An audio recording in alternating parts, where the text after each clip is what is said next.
पुस्तक आहे आणि धम्मसंगीनीची आता वय वर्ष माझं 45 आहे. या वयामध्ये एक पण अशी कृती जी संघ किंवा भाजपाच्या स्टेजवर सोडा त्यांच्या एखाद्या विचाराला माझ्याकडून अनुमोदन आलेलं असेल असं महाराष्ट्रातला कुठलाही व्यक्ती माझा शत्रू पण म्हणू शकत नाही, असं म्हणू शकत नाही.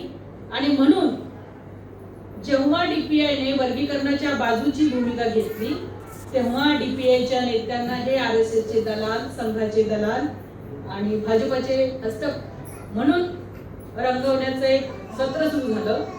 मी या परिषदेला याच्यासाठी आलेली आहे की हे लोक आंबेडकरवादाचे सच्चे शिलेदार आहेत, ते संघाचे हस्तक नाहीत. ते मी महाराष्ट्रातल्या अर्धवट लोकांना सांगण्यासाठी मुद्दामून या परिषदेला आलेली आहे. हा मुद्दा अधिक समजून घेण्यासाठी आपल्याला 1-2 मिनिटांमध्ये सांगते. 1975 साली पंजाबमध्ये वर्गीकरण झालं तेव्हा सत्ता होती काँग्रेसची आणि ग्यानी झैल होते मुख्यमंत्री. मग आता काँग्रेसची सत्ता असताना पंजाबमध्ये वर्गीकरण होतं, खाली आता कर्नाटकामध्ये भाजपाची सत्ता असताना वर्गीकरण होतं, तेलंगणामध्ये भाजपाची सत्ता नाही, सॉरी कर्नाटकमध्ये पण नाही, तेलंगणामध्ये पण नाही, तरी वर्गीकरण होतं. म्हणजे वर्गीकरणाचा मुद्दा फक्त भाजपाचा नाही, हे आपण नीट ध्यानात ठेवलं पाहिजे. वर्गीकरणाच्या भोवती संघाचं काही राजकारण आहे का? तर निश्चित आहे, नाही असं नाही. पण एखादा मुद्दा संघ आणि भाजपाचा असेल तर त्या मुद्द्याभोवती वेगवेगळ्या पक्षांचं वेगवेगळं राजकारण असतं आणि ते आहे. आणि या मुद्द्यावरती हा संघाचा मुद्दा आहे म्हणून आपण हात बांधून फुले आंबेडकरवाद्यांनी बसलं पाहिजे का आमचा मुद्दा नाही म्हणून? जर आम्ही राजकीय लोक असू, जर आम्ही राजकीय पक्ष चालवत असू तर आम्हाला या मुद्द्याभोवती आमचं त्यांना चेक देणारं राजकारण करावं लागेल. बरोबर आहे की नाही? हा मुद्दा त्यांचा आहे म्हणून काहीच बोलायचं नाही, तर त्यांना कसं खिंडीत गाठायचं, त्यांचा या मुद्द्याभोवती कसा पराभव करायचा याचं राजकारण जर आम्ही राजकीय लोक असू तर करायला पाहिजे. आणि म्हणून खूप उशिराने DPI democratic party of India हा पक्ष फार आग्रह केल्यानंतर या मुद्द्याभोवती उतरलेला आहे. काय आहे संघाचं आणि भाजपाचं पॉलिटिक्स? तर आपल्याला असं दिसतं, भारताला स्वातंत्र्य मिळवण्याच्या अगोदर पासून या देशामध्ये प्रामुख्याने 3 शक्ती कार्यरत होत्या. या 3 शक्ती म्हणजे एक आहे वैदिक धर्म पुनरुज्जीवनवादी शक्ती, ज्यांना प्राचीन वैदिक धर्माचं पुनरुज्जीवन करून तसा भारत घडवायचा आहे, वैदिक भारत घडवायचा आहे, सनातन भारत घडवायचा आहे. दुसरी शक्ती जी राष्ट्रवादी चौकटीमध्ये, पुन्हा त्यांची बैठक किंवा तात्विक अधिष्ठान जे वैदिकच आहे तरी सुद्धा एक राष्ट्रवादाच्या चौकटीत सर्व धर्म समभावाचं राजकारण करणारा काँग्रेस, ज्याला आपण आता गांधीवादी समाजवादी असं म्हणतो. आणखी एक शक्ती ज्यांना हा भारत साम्यवादी घडवायचा आहे, म्हणजे आर्थिक समता आणायची आहे. साम्यवाद म्हणजे काय? आर्थिक समता. अंबानीला फार मोठी बिल्डिंग, त्यांच्या लग्नातला खर्च आणि आपल्या सोहम लोंढे जो सामुदायिक विवाह घडवत होता त्यातला खर्च, याची तुलना करा. म्हणजे साम्यवादी राजवट किंवा साम्यवादी देश सत्ता हे कुणी फार गरीब राहू नये, कुणी खूप श्रीमंत राहू नये. मुख्य म्हणजे गरीब राहू नये आणि श्रीमंत जादा श्रीमंत होऊ नये. श्रीमंती ही शोषणातून येते. तर हा सोपं सांगते, खूप महिला पण बसलेल्या आहेत म्हणून. तर एक साम्यवादी शक्ती ज्यांना आर्थिक समता आणायची आहे. या तिघांच्या पलीकडं 1925 पासून, खरं तर 1919 पासून डॉक्टर बाबासाहेब आंबेडकर ह्या 3 रस्त्यांना नाकारत एक चौथा दृष्टिकोन आपल्याला देतो. काय आहे की ती वैदिक पुनरुज्जीवनवाद्यांना सांगत होते, तुम्ही वैदिक राष्ट्र घडवायचं म्हणता आणि ह्या जातींचं काय करणार. साम्यवाद्यांना हे सांगायचा प्रयत्न करत होते, तुम्ही आर्थिक समानता आणून किंवा साम्यवाद आणून हा भारत समताधिष्ठित बनवायचं म्हणता, या जातींचं काय करायचं. किंवा राष्ट्रवाद्यांनाही सांगत होते, इथं प्रत्येक जात एक राष्ट्र आहे, प्रत्येक जात एक राष्ट्र आहे, तुम्ही राष्ट्रवाद काय म्हणता. जोपर्यंत जातीचं निर्मूलन होत नाही तोपर्यंत राष्ट्रवाद आणि हे राष्ट्र घडणार नाही. मुख्य मुद्दा आहे जातींचा. आणि 1919 साली बाबासाहेबांनी अ महार ऑन होम रूल नावाचं एक आर्टिकल लिहिलं. बाबासाहेब खरं तर म्हणजे त्यांचं शिक्षण काही संपलेलं नव्हतं, परंतु या देशामध्ये आता ब्रिटिश हप्त्याने आपल्याला स्वातंत्र्य देणार आहे. टप्पे ठरवलेत त्यांनी. मतदानाचा सगळ्यांना तेव्हा अधिकार नव्हता. शिक्षण आणि आर्थिक दर्जाची अट होती. अशा काळामध्ये होम रूल लूकची चळवळ तुम्हाला माहिती आहे, काही अभ्यास ज्यांचा 10वी पर्यंत झालाय त्यांना माहिती असेल. टिळक, अॅनी बेझंट वगैरे वगैरे मंडळींनी होम रूल स्वराज्य नावाची चळवळ सुरू केली होती. आणि ब्रिटिश म्हणले, तुम्ही लायकीचे नाहीये स्वराज्य आत्ताच मिळवायच्या, राजकीय स्वातंत्र्य तुम्हाला अजून खूप बदलायचंय, स्वराज्य चालवण्याच्या लायकीचे बनायचं आहे. आणि त्यातला एक जो मुद्दा होता तो जातीच्या प्रश्नाचा, त्यातला दुसरा जो मुद्दा होता स्त्रियांच्या प्रश्नाचा. आणि त्याला घेऊन ब्रिटिश त्यांना म्हणत होते, तुम्ही स्त्रियांचं टक्कल करता, नवरा वारल्यावर त्यांना सती पाठवता, तुम्ही स्त्रियांना शिक्षण देत नाही, तुम्ही विधवा झाली की तिचं लग्न लावत नाही, आणि तुम्ही इथल्या अस्पृश्यांना शिकू देत नाही, सार्वजनिक पाणवठ्यावर पाणी भरू देत नाही, वर्गात येऊ देत नाही, रस्त्यावर चालू देत नाही, तुम्ही राज्य करण्याच्या लायकीचे नाही आहात. ही लढाई होम रूल लीगच्या काळातली. आणि बाबासाहेबांनी त्याच्यामध्ये उडी घेतली. जे काही ब्रिटिश स्वातंत्र्य देणार आहेत किंवा हप्त्याचं जे काही सत्ता राजकीय या लोकांच्या वाट्याला येणार आहे, या सत्तेमध्ये आमचं काय, असा प्रश्न त्या आर्टिकल मध्ये बाबासाहेबांनी विचारला. म्हणजे ब्रिटिश जे स्वराज्य देणार होते, जे राजकीय लिमिटेड सत्ता देणार होते, त्याची वाटणी हिंदू आणि मुसलमानांमध्ये होणार होती. बार्शीचं 1924चं खूप लोकप्रिय भाषण आहे. हे भाषण पुन्हा एकदा बघा. की बाबासाहेब म्हणतात, अशी आज परिस्थिती आलेली आहे की हिंदूंना आमच्याशिवाय जय नाही आणि मुसलमानांना आमच्याशिवाय पर्याय नाही. अशा परिस्थितीमध्ये आपण पासंगाचं राजकारण केलं पाहिजे. आम्ही कुठल्याच गटात जाणार नाही आणि आम्हाला काय पाहिजे आहे, आमचं ताट स्वतंत्र पाहिजे आहे. हिंदू म्हणून जे काही ब्रिटिश वाढतील ते कोण खाणार आहे, उच्च जातीय खाणार आहे. आणि ही लढाई 1919 पासूनची काय आहे, आम्ही न हिंदू आहोत, नीट लक्षात घ्या. तर आशा करते की इथं बहुसंख्य माग आहे. ही लढाई काय आहे, हिंदूंना एक वाटा, मुसलमानांना एक वाटा. तेव्हापासून बाबासाहेब सांगत आहेत, आम्ही न हिंदू आहोत, आम्हाला सेपरेट वाटा. आणि आपल्याला दिसतंय की सायमन म्हणजे 1919 ते 1928 पर्यंत सायमन कमिशन येईपर्यंत बाबासाहेबांचा हा आटापिटा आहे. त्यात शाहू महाराज पण होते, पण ते लवकर वारले. काय, आम्ही न हिंदू लोक आहोत, आमचा इथं सेपरेट वाटा पाहिजे. काय सुरू आहे आता, गर्व से कहो हम हिंदू. कोण म्हणतंय, कोण म्हणतंय, ज्यांना न हिंदू म्हणून स्वतंत्र वाटा मोठ्या कष्टानं बाबासाहेबांनी मिळवून दिलाय, अशा प्रवर्गातले एससी प्रवर्गातले लोक, काही लोक आम्ही गर्व से कहो हिंदू हे असं म्हणत आहे.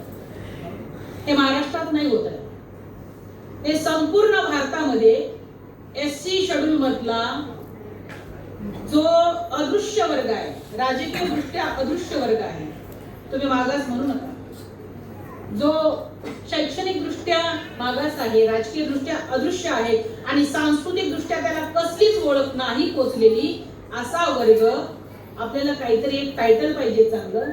म्हणतोय गर्व से कहो हम हिंदू है. कुठल्या सूचीमधला, जी सूचीच न हिंदूंची आहे. वाटा का मिळाला एससी म्हणून, तर आपण हिंदू नाहीत. वाटा का मिळाला एसटी म्हणून, कारण आपण हिंदू नाहीत, हिंदू व्यवस्थेच्या सिस्टमच्या बाहेरचा एसटी भाग आहे. आता मग काय करायचं या लोकांना, सत्ताधाऱ्यांना, आताच्या सत्ताधाऱ्यांना भारत हिंदू राष्ट्र बनवायचा आहे, भारताला सनातन राष्ट्र बनवायचं आहे, भारताला वैदिक राष्ट्र बनवायचं आहे. आणि म्हणून खरं तर बाबासाहेबांच्या आधी पण फुलेंच्या आधीपासूनची चळवळ आहे की आम्ही वैदिक नाही आहोत, आम्ही वर्ण व्यवस्था न मानणारे लोक आहोत, अशी संतांची चळवळ आहे, अशी कबीराची चळवळ आहे, अशी रविदासांची चळवळ आहे, जे या सिस्टमला प्रस्थापित व्यवस्थेला सतत सांगत आहे की आम्ही तुमचा भाग नाही आहोत, आम्ही समतावादी लोक आहोत, आम्ही वर्ण व्यवस्था आणि वैदिक सिस्टम न मानणारे लोक आहोत. अशा प्राच्य परंपरेचं राजकीय एक्सपान्शन फुले आंबेडकरांनी केलेलं आहे. मी तक्षकापर्यंत पण जाऊ शकते. महाभारतातल्या एक तक्षक शिल्लक राहिला तरी त्यांचा भाग बनला नाही. मी एकटा लढेल म्हणते. महाभारतातल्या तक्षकापर्यंत जायचं म्हणते मी. हे का सांगते आहे की आपली लढाई त्यांच्यामध्ये मिसळून जाण्याची नाही, तर वेगळ्या पद्धतीनं आपला जुना जो प्राचीन वारसा आहे त्याला अधिक ठळक करत सत्ताधारी बनण्याची ही लढाई आहे. आणि या लढाईला हिंदू राष्ट्र बनवण्यासाठी जे धडपडत आहेत ते कमजोर करत आहेत. ते 3 पद्धतीने कमजोर करत आहेत. एक, या प्रवर्गातल्या लोकांच्या खांद्यावर जे शासनकर्ती जमात बनण्याचं ओझं आहे आणि हिंदू राष्ट्राच्या या अश्वमेधी यज्ञाला अडवण्याचं जे जबाबदारी आहे ज्यांच्या खांद्यावर आहे, त्यांना म्हणतात या आम्ही तुम्हाला केंद्रात सामाजिक न्याय मंत्री करतो. त्यांना म्हणतात या तुमच्या नगरसेवकांना आम्ही धनुष्यबाणाच्या चिन्हावरती निवडून आणतो, कमळाच्या चिन्हावरती निवडून आणतो.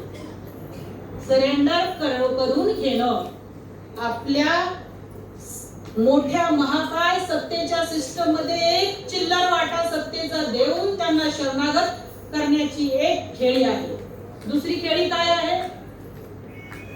या प्रवर्गातल्या लोकांना ती चिल्लर सत्तेची पण गरज नाही. त्यांना फक्त गरज काय? स्टेजवर बसवायचे. भाऊ तुम्ही लय भारी, विष्णू भाऊ तुम्ही लय भारी. त्यांना एक गुच्छ द्यायचा आहे, त्यांच्या अंगावर एक शाल टाकायची आणि सांगा मागांना हिंदू राष्ट्र बनवायचे आपल्याला. गर्व से कहो हिंदू है असं जे फुकटात म्हणतात, त्यांना सत्तेची गरज नाही.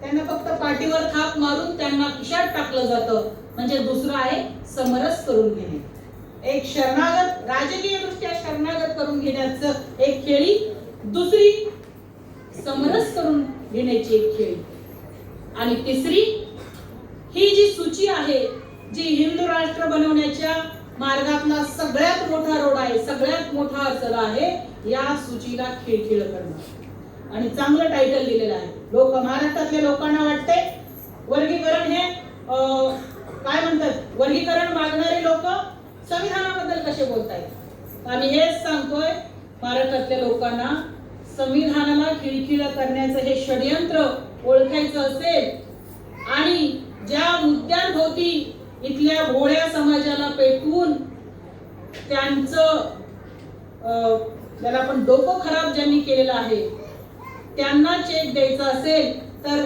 एकत्र टेबलवरती बसून किंवा गोल काहीतरी वाकळ टाका, बदगं टाका, गोदडी टाका, त्याच्यावर बसून एकत्र आपल्याला या मुद्द्याचा प्रगल्भपणे निकाल लावला पाहिजे. नाहीतर मग एसटी प्रवर्ग बनण्याच्या मागचं जे वैचारिक आणि दीर्घकालीन तात्विक अधिष्ठान आहे त्याला सुरुंग लागल्याशिवाय राहणार नाही. हे महाराष्ट्रातच होत आहे का? नाही. हे बिहारला होत आहे, हे तमिळनाडूला होत आहे, सगळ्या उत्तर भारतापासून खाली दक्षिण भारतापर्यंत हेच सुरू आहे. आपल्याला असं दिसतं या वर्गीकरणाची भाषा ही काय भाषा आहे? त्यांनी आमचं खाल्लं, त्यांनी आमचं खाल्लं. हे खरं आहे का? हे खरं आहे का? म्हणजे ताट आहे का हे? नाही. खरं तर ही डिमांड लय भारी आहे. मी 2-3 भाषणं ऐकली. आमच्यामध्ये योजना आल्या नाहीत, आम्हाला विहीर मिळाली नाही, आम्हाला फलानं मिळालं नाही, आम्हाला घरकुल मिळालं नाही आणि आम्हाला कलेक्टर मिळाला नाही. ही डिमांड भारी आहे. सरकारकडे चाललेली डिमांड आहे, चांगली आहे, पण ती साम्यवादी डिमांड आहे, कम्युनिस्ट भाषेमधली डिमांड आहे, पण भारी आहे. कुठून आले हे ते शोधा. म्हणजे मला असं वाटतं कुठून काय येईना. ही मागणी का चांगली आहे? आता आपण साम्यवादी सरकार नाही, आपण कुठलं सरकार आहे? लिबरल, ज्याला कल्याणकारी सरकार. कल्याणकारी सरकारमध्ये काय असतं? सरकार म्हणतं हे तुम्हाला दिलेलं आहे मार्च मध्ये किंवा मार्चच्या अगोदर म्हणतं, त्या योजना डिक्लेअर करतं, धोरण डिक्लेअर करतं आणि म्हणतं हे अमुक वर्गासाठी, हे महिला वर्गासाठी, हे फलाण्या वर्गासाठी आणि त्याचा एवढा निधी. मग आपल्याला काय करायचं असतं? अर्ज करायचा असतो. अहो मी नारळ लावलेत, मला विहीर पाहिजे, असंच आहे ना? किंवा संजय गांधी योजना म्हातारीची करा, कार्यकर्ते करत असतात. आपल्याला काय करायचा असतो? अर्ज करायचा असतो. आपल्याला त्याची कागदपत्रांची पूर्तता करायची असते. मग फलानी योजना, फलानं हे काही जे असेल ते कर्ज तर होईना, टेम्पो घ्यायचंय, ऑटो घ्यायचंय, आपल्याला तिथे चक्रा मारायच्या असतात ऑफिसला, मग ती योजना आपल्याला मिळते. हे सरकार काय म्हणतं? हे बघा इथं वाढून ठेवले, खा. आणि मग ज्यांना गरज आहे ते तिथे जाऊन ती प्रोसेस फॉलो करून ते घेतात. हे लिबरल सरकार, कल्याणकारी सरकार. फार कमी कल्याणकारी सरकारमधले अशा स्कीम असतात ते दारात येतं, म्हणतं हे कर. ते काय? पोलिओचा डोस घे, आहे की नाही? अजून म्हणजे संसर्गजन्य काही रोग असतील तर त्याचं घे, किंवा सरकार मग पावसाळा आला की फवारा मारायला येतं मच्छर होऊ नये म्हणून. अशी 2-3 स्कीम, योजना असतात की सरकार तुमच्या दारात आणून देतं. करच, त्याच्याशिवाय तुला रेल्वेत पण बसू देत नाही. तुझे ते घेतली की इंजेक्शन कोरोनाच्या काळामध्ये, लस घेतलं का? नाही घेतलं तर आम्हाला तर रेल्वे विमान बंदी होती. तर अशा खूप नडीच्या गोष्टी सरकार व्यक्तीला, प्रत्येक व्यक्तीला दारात आणून देतं. साम्यवादी स्टेट कसं असतं? कम्युनिस्ट स्टेट, ते ज्याला काय पाहिजे सर्वे करतं. कुणाला घर नाही भेटलं, कुणाला काही कुठलं पण जे गरज असेल ते सरकार काय करतं? आणून देतं. त्या मागण्या ज्या आहेत मागांमधून आलेल्या, आम्हाला हे भेटलं नाही, आम्हाला ते भेटलं नाही, ह्या साम्यवादी कम्युनिस्ट फ्रेमवर्क मधल्या मागण्या आहेत, चांगल्या मागण्या आहेत. त्या तुम्ही लिबरल सरकारला मागताय किंवा कल्याणकारी सरकारला मागताय. ते फार तर म्हणे दादा करू, तुम्ही फक्त 29ला आमच्या सोबत राहा. हे सगळं करू, पण कल्याणकारी स्टेट कुठलीही योजना दारात आणून देत नाही. ज्याची क्षमता असते, ज्याची धावपळ करायची ताकद असते, आणि डोकेदुखी सारखे तहसीलला जा, फलाण्या ऑफिसला जा, हे जे सगळे कार्यकर्ते, तुम्हाला माहिती आहे काय किती चक्रा मारायला लागतात एखादं स्कीम घ्यायची असेल तर. मागाची जरा अर्धवट लोक काय म्हणतात, आम्हाला हे मिळालं नाही, आम्हाला ते मिळालं नाही. घ्यायचं कुणी? आमचं कुणी खाल्लं? पण आता हे बघा लिमिटेड ह्याच्यामध्ये दिसतंय, त्याला शेजाऱ्याचं दिसतंय. कुणाचं दिसतंय? शेजाऱ्याचं दिसतंय. कारखाने कुणाच्या मालकीचे किती आहेत ते नाही दिसत आहे. एका आमदाराचे 5-5 कारखाने आहेत, ते काही दिसत नाही. एक कंत्राटदार करोडोचे अब्जोचे रोड बांधायचं कंत्राट घेतो, त्याच्या सब कंत्राट घेतो, त्याच्यात अजून सब कंत्राट घेतोय. तुमच्या वाट्याला साधी 1 किलोमीटरची रोड बनवायचं साधं कंत्राट येत नाही, त्याच्याबद्दल आपल्याला प्रश्न पडत नाही. म्हणून आपली डिमांड चांगली आहे, आम्हाला दारात आणून दिलं पाहिजे सरकार, आमचा सर्वे केला पाहिजे, हाताला धरून चमच्यात घालून ती योजना दिली पाहिजे. हे बरोबर आहे. त्याच्यासाठी आपल्याला कम्युनिस्ट सरकार आणावं लागेल. तयारी आहे का? अण्णा भाऊ कम्युनिस्ट असताना तुम्ही त्यांना लोकशाही करून टाकले आणि भाजपच्या दारात जाऊन बसवले अण्णा भाऊंना. तर मुद्दा ही जी सूची आहे, ही सूची कमजोर करण्यासाठी काय चाललेलं आहे? या सूची मधल्याच लोकांना जे थोडे खातात, ज्यांची खाण्याची क्षमता आहे, त्यांच्या विरोधात भडकवलेला आहे. त्यांच्या विरोधात रान उठवलेले देशभर. आता ह्या मागण्या बघा, सामाजिक न्यायाच्या चौकटीत ह्या मागण्या मांडायला पाहिजे होत्या, ते आमचं त्यांनी खाल्लं. आकडेवारी आपण महाराष्ट्रातील लहुजी सर्वे आयोगाची बघितली तर भंगी सुद्धा ओव्हर ऍक्सेस आहे. ढोर सांबार तर आहेच आहे. मी एक फेसबुकला चार्ट टाकला होता, हायलाइट केले ते एका रेड रंगाने मागचा कॉलम हायलाइट केलेला आहे. सगळ्या पोस्ट मध्ये मायनस. क्लास 1 मध्ये तर मायनसच मायनस, क्लास 4 मध्ये पण मायनस. भंगी जिथं 2 तहसीलदार पाहिजे तिथं 8 तहसीलदार. चांभार ढोर जिथं 10 तहसीलदार पाहिजे तिथं 22 तहसीलदार. आता ज्या महाराजांची संख्या सगळ्यात जास्त म्हणजे 60% आहे, ते ओव्हर ऍक्सेस असतील पण दुप्पट आहेत का? चार्ट बघितलं तर दुप्पट नाही. तरी कुणी खाल्लं? महाराणी खाल्ली का? महाराला टार्गेट का करायचा प्रोग्राम दिलाय? तर या प्रवर्गाच्या अधिष्ठानाचं जे काही मूळ आहे, या प्रवर्गाची जी एक प्रक्रिया झाली, याच्यामध्ये महाराष्ट्रामध्ये महार असते, उत्तर भारतामध्ये चांभार असते, पंजाबमध्ये चांभार असतील, रामदासी असतील, रविदासी असतील, आदिधर्मी असतील, बिहारमध्ये दुसाद असतील. ह्या जसं महार इथं आहेत तसे त्या तगड्या जाती आहेत. तमिळनाडूमध्ये परैया आहेत, तेलंगणामध्ये माला आहेत, आंध्रामध्ये माला आहेत. या जाती तिसरा राजकीय फोर्स म्हणून कार्यरत आहेत. त्यांना काँग्रेसला भाजप आहे.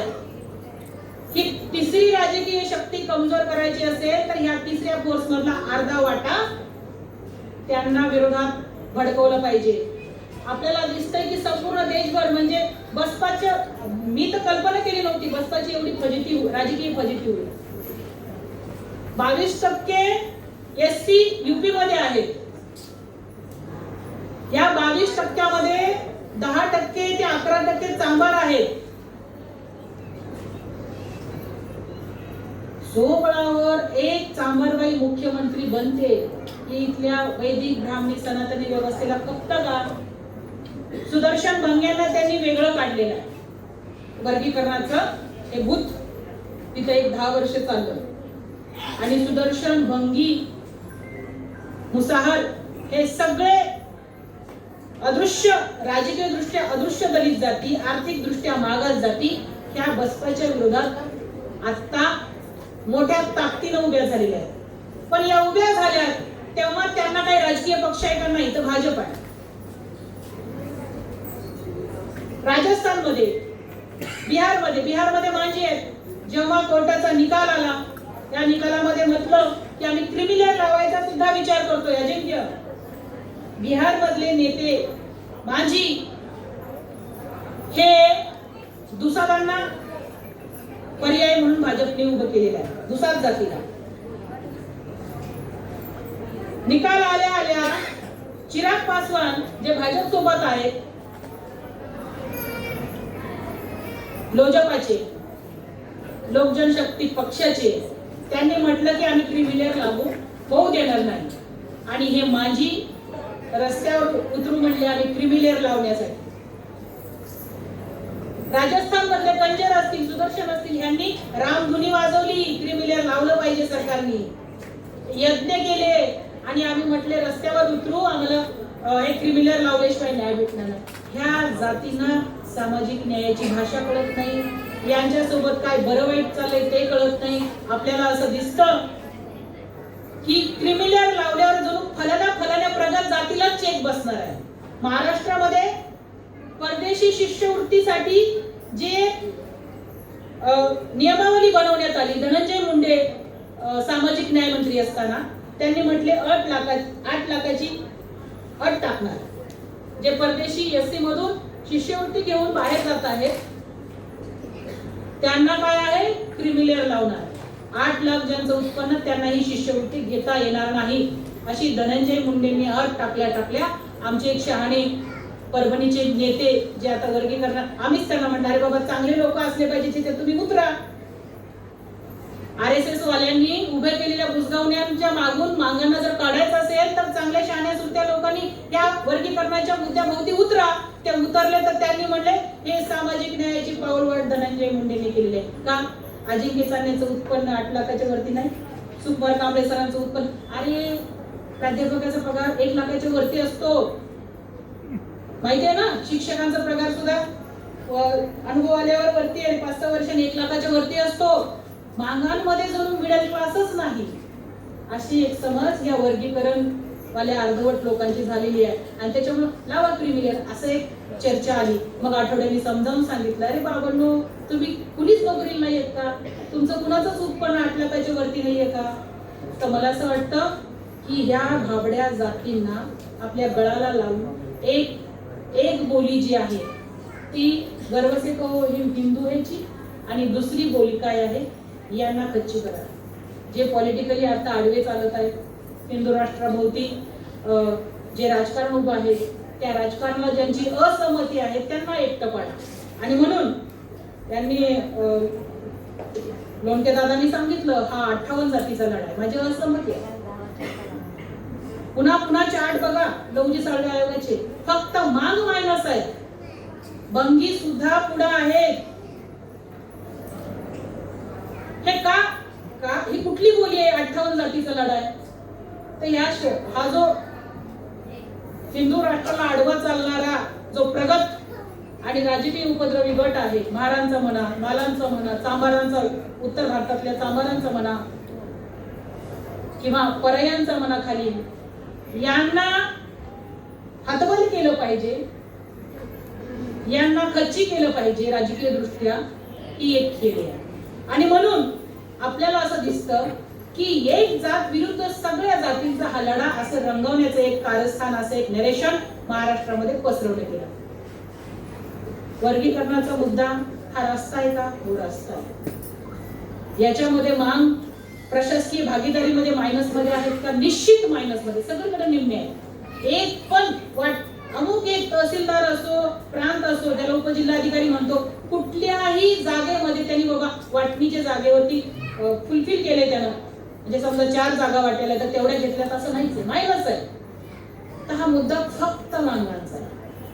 हा मुद्दा 58 जातीचा नाही. त्यांना उगीच आता मला वेगळे शब्द सुचतात, पण म्हणजे त्यांना सोबत घेणं आणि हा तुझा शत्रू आहे असं सांगणं, हे कराल तर जसं मांग भाबडे तसं चांभार भाबडे आहेत का? बबनराव घोलप पुढाले, वर्गीकरण नको म्हणाले. चर्मकार संघटना पुढाले म्हणाले की नाही वर्गीकरण नको, आणि ते नको म्हणत असताना म्हणले संविधानाला धोका पोचतोय. त्यांची भाषा बघा. मग आपली भाषा आपण सुधारून घेतली पाहिजे. संविधानाला जर भाजप बाधित करायचं षडयंत्र करत असेल तर संविधानाला आम्ही बाधा आणू देणार नाही. आमच्या वाट्याचं कसं घ्यायचं याचं एक मॉडेल, मला डीपीआयटी चांगलं डिस्कस केलं, त्यांच्याकडे चांगलं मॉडेल आहे. मांगांच्या अर्धवट नेत्यांपेक्षा डीपीआयचं मॉडेल चांगलं आहे. मगाशी मला त्यांनी सांगितलं त्यांचं मॉडेल काय आहे. महाराष्ट्रामध्ये आतापर्यंत म्हणजे 4 महिन्याच्या पूर्वीपर्यंत अबकड त्याच्यानंतर म्हणले नको रे बाबा आपल्या वाटेला काही येणार नाही, अबक करा. अबक मध्ये पण काय केलंय, भैयासाहेब बिगाने यांनी चांभारांच्या गटामध्ये दुसऱ्या छोट्या छोट्या जाती जोडल्या. मांगांना मांगांच्या लोकसंख्येप्रमाणे, महारांना महारांच्या लोकसंख्येप्रमाणे, आणि चांभार घरांच्या मध्ये सगळे बाकीचे छोटे छोटे जाती, म्हणजे त्यांच्या वाट्याचं यांना खायला मिळतं. मग भैयासाहेब बिगाणे आणि बोंडेकर सोबत जाणारे अर्धवट आमचे नेते वर्गीकरण वाले RSSच्या तिकडून रेशीम बागेमधून वैचारिक रसद घेऊन येतात. त्यांना हे कळत नाही का ही लढाई आम्ही लढतोय रस्त्यावरती, आंबेडकरी द्रोही म्हणून, संघाचे हस्तक म्हणून एवढ्या शिव्या खातोय, तर आपल्या वाट्याला जरा तरी काहीतरी थोडं तरी घ्यायचं होतं. अबक म्हटले. हे मग आमचे औरंगाबादचे प्राध्यापक आहेत राज्यशास्त्राचे, त्यांना कळालं, त्यांनी म्हटले अबक नाही अबक करा. तर अबकाचे काही लोकांनी निवेदन दिले, अबाचे निवेदन दिले. मी हे सांगत आहे की भंगी मायनस मध्ये नाही, ओव्हर एक्सेस आहे, ओव्हर रिप्रेझेंटेड आहे, तो भंगी ऐकत नाही. अब केल्यावर भंग्यासारखी किती जाती तुमच्या वाट्याला येणार आहेत? कुठून पळताय? महाराष्ट्रापासून पळताय. तुमच्या वाट्याला अजून दुसरी छोटी जी 1% पण नाही महाराष्ट्रात, ती तुमच्या यादीमध्ये येणार आहे अब केलं तरी. तर मला यांनी म्हटलं ताई आमच्याकडे जाम रामबाण इलाज, सॉरी रामबाण म्हणू नये, बिंबाण म्हणू का, बिंबाण इलाज आहे की आम्हाला वाटत तर पाहिजे, अबकड पण नको, अबक पण नको, अब पण नको, आमच्याकडे एक चांगलं मॉडेल आहे. सांगा म्हटलं. त्यांनी मला सांगितलं, पण म्हणलं तुम्ही यांना सांगू नका. का बरं बाबा? तर ते म्हटले आम्हाला फडणवीसची अक्कल बघायची, तो काय करणार आहे. आम्ही काही फडणवीसला ट्युशन घ्यायला बसलेलो नाही इथं, आम्ही तुम्हाला सांगायला बसलोय की आपल्याकडे एक चांगलं मॉडेल आहे, ज्या मॉडेल मधून आपला वाटा आपल्याला मिळेल. जे आपण सगळ्याच पोस्ट मध्ये मायनस दिसतो त्या भरण्याचं एक मॉडेल आपल्याकडं आहे. आणि हे तोपर्यंत डीपीआय जाहीर करणार नाही जोपर्यंत फडणवीस एखादं मॉडेल पुढे आणत नाही आणि फडणवीसचे चेले चपाटे त्यांचं मॉडेल महाराष्ट्रात ठेवत नाही. आता काय चाललंय? खरंच फडणवीसला वर्गीकरण करायचंय का? नाही. त्याला फक्त गोंजरत गोंजरत त्याच्या मताची टक्केवारी वाढवायची आहे आणि 29च्या इलेक्शनची तयारी करायची आहे.